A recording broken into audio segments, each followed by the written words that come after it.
Ini hati-hati, jangan orang tua ini hati-hati. Kullukum ra'in wa kullukum mas'ulun an ra'iyyati. Setiap dari kalian itu pemimpin dan akan ditanya tentang kepemimpinannya. Salah satunya warrajulu ra'in fi ahlihi wa mas'ulun an ra'iyyati. Seorang suami itu sebagai kepala rumah tangga, pimpinan dalam keluarganya, dia akan ditanya tentang kepemimpinannya. Tidak ada yang gratis kita di dunia. Kita sudah diciptakan oleh Allah, diberikan anugerah yang begitu luar biasa. Namun nanti semua titipan Allah ini akan dimintai pertanggungjawabannya. Kita sebagai orang tua hati-hati, berikan pendidikan, pengajaran yang baik pada generasi kita, kalau betul apa yang disampaikan. Namun demikian bisa jadi itu bukan trauma juga. Mungkin belum ada laki-laki yang mau melamar. Maka tanyakan Ustadz Ghazali itu ya. Pokoknya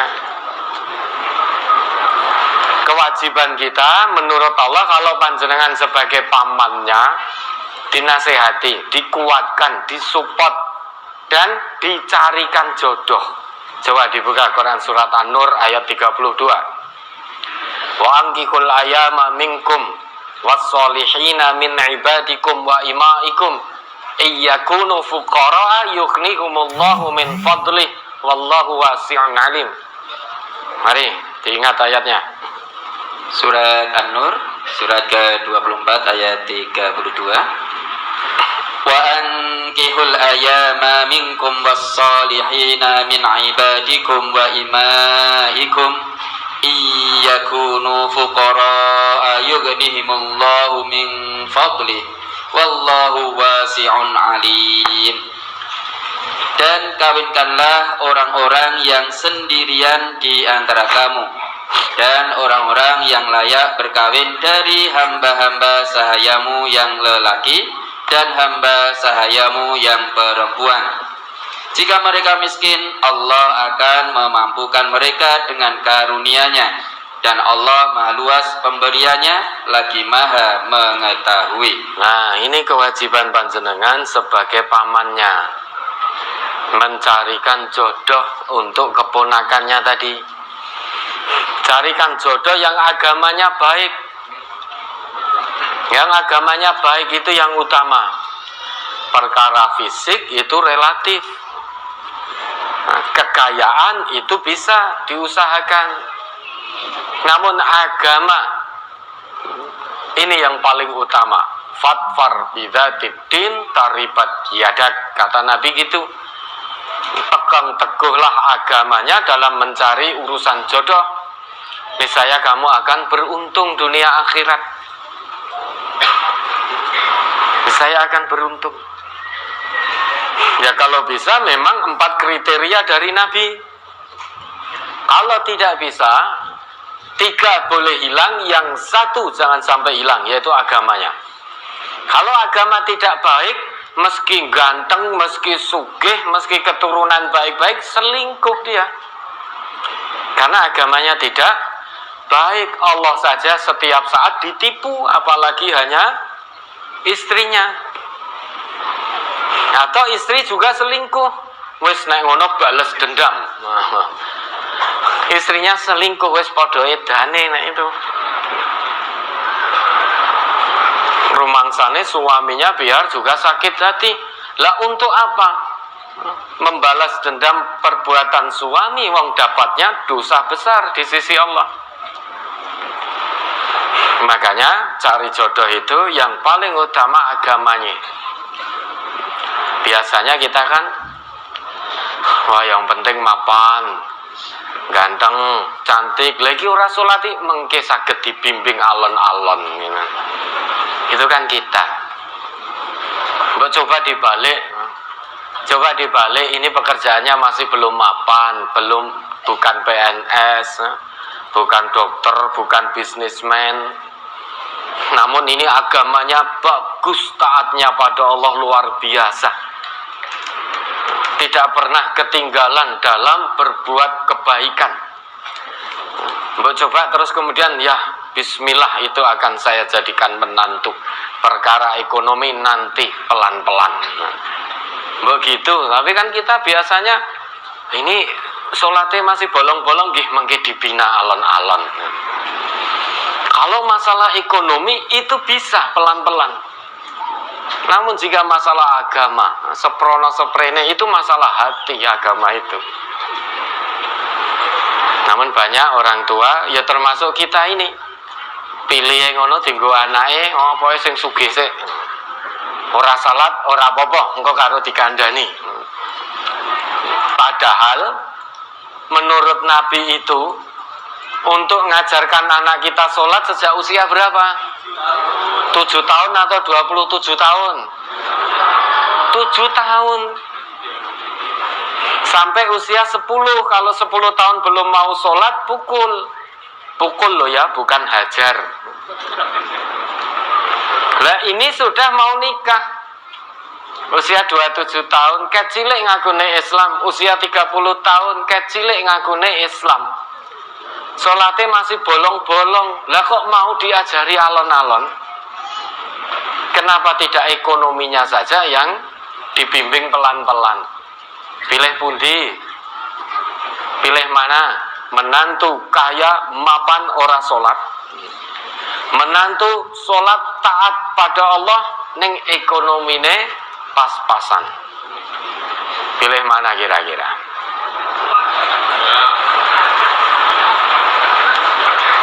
Ya kita pilih pilihan ketiga. Tapi kalau pilihannya hanya dua, pilihannya hanya dua, istaftu qulubakum, monggo ditangletke di hati nuraninya masing-masing. Kalau menantu kaya tidak sholat, yakin itu tidak akan bisa membimbing putri panjenengan menuju surganya Allah. Tidak akan bisa. Orang yang tidak sholat itu akan mengajak ke neraka. Bagaimana mungkin putrinya mau diajak ke surga? Meski sugih toh. Tapi laki-laki yang taat pada Allah, sholatnya terjaga betul, baik pelaksanaannya maupun fungsinya, meski ekonominya pas-pasan, itu yang akan bisa membimbing putri panjenengan menuju surganya Allah. Hidup di dunia diberi ketenangan hati oleh Allah, di akhirat lebih-lebih.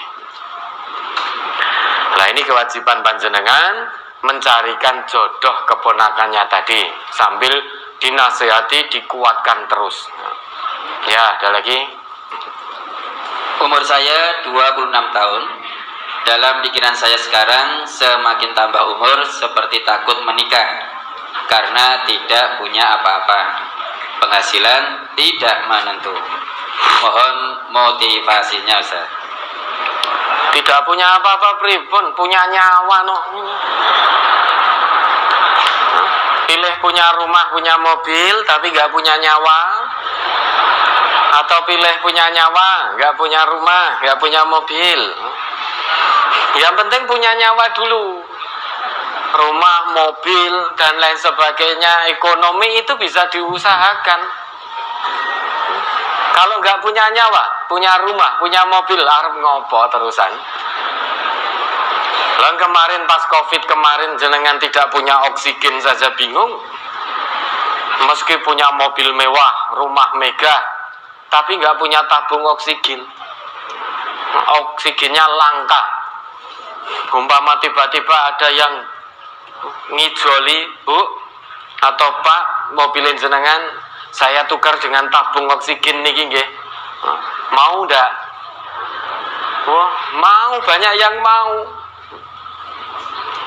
Karena apa? Sesak nafas bawa di rumah mewah ya tetap sesak nafas.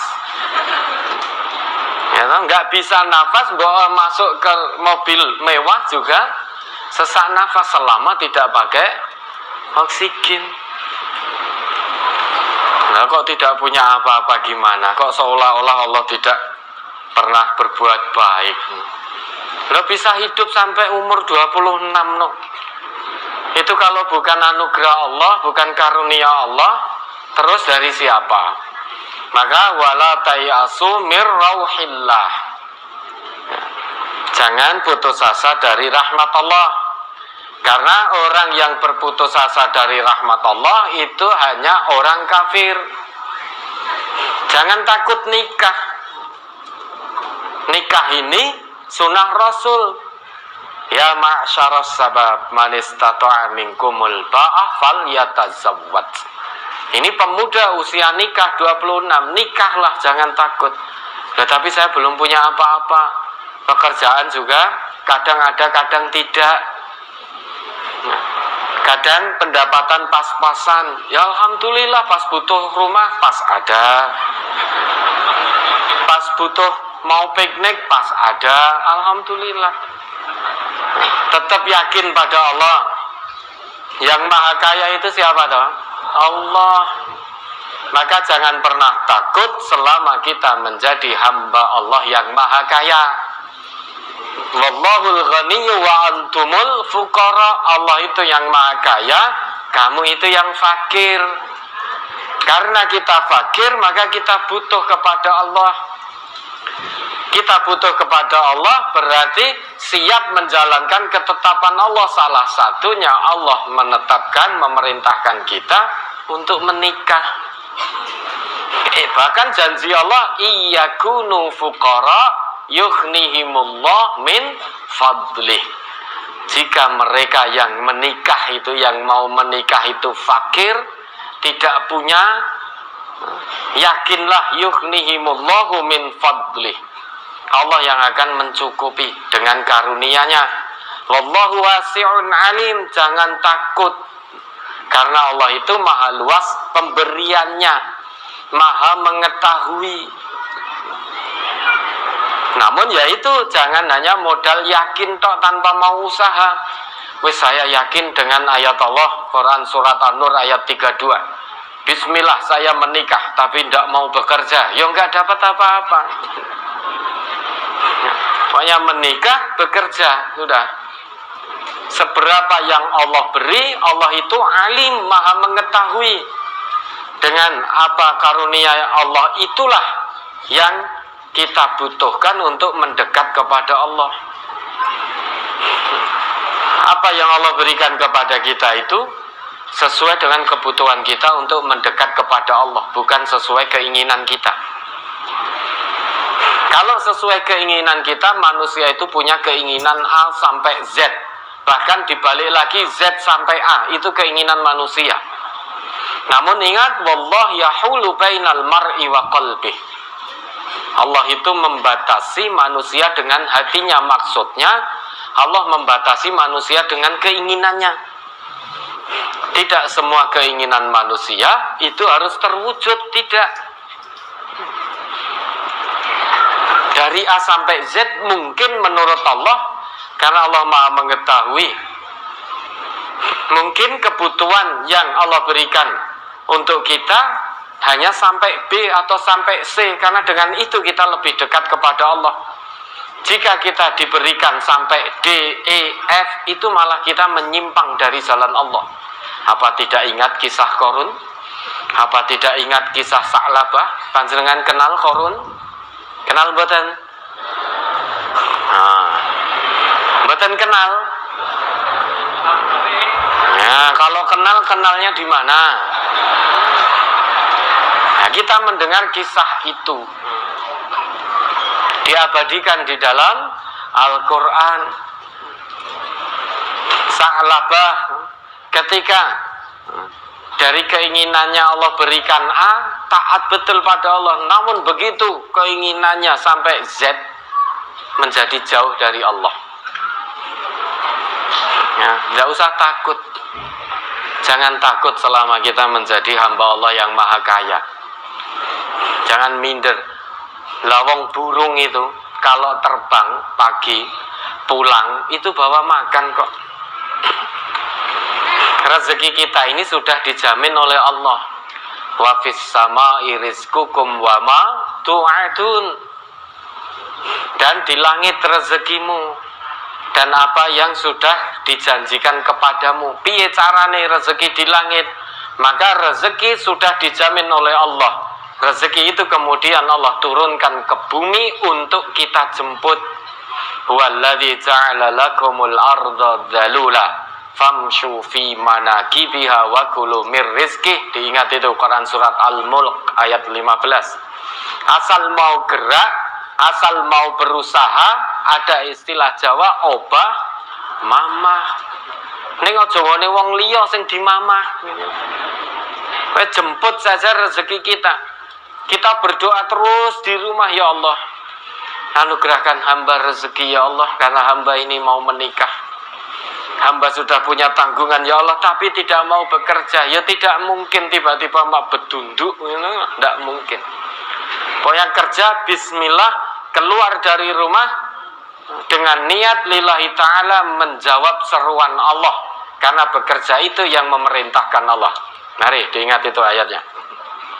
Surat Al-Mulk surat ke-67 ayat 15. Huwallazi ja'ala lakumul arda dhalulan famshu fi manakibiha wa kulu mir rizqih wa ilaihin nusyur. Ialah yang menjadikan bumi itu mudah bagi kamu, maka berjalanlah di segala penjurunya dan makanlah sebagian dari rezekinya, dan hanya kepadanyalah kamu kembali setelah dibangkitkan. Ya toh? Rezeki kita ini, jangankan manusia, semua makhluk Allah rezekinya sudah dijamin oleh Allah di langit. Kemudian rezeki itu diturunkan oleh Allah ke bumi, dan bumi ini dijadikan mudah oleh Allah untuk kita jelajahi.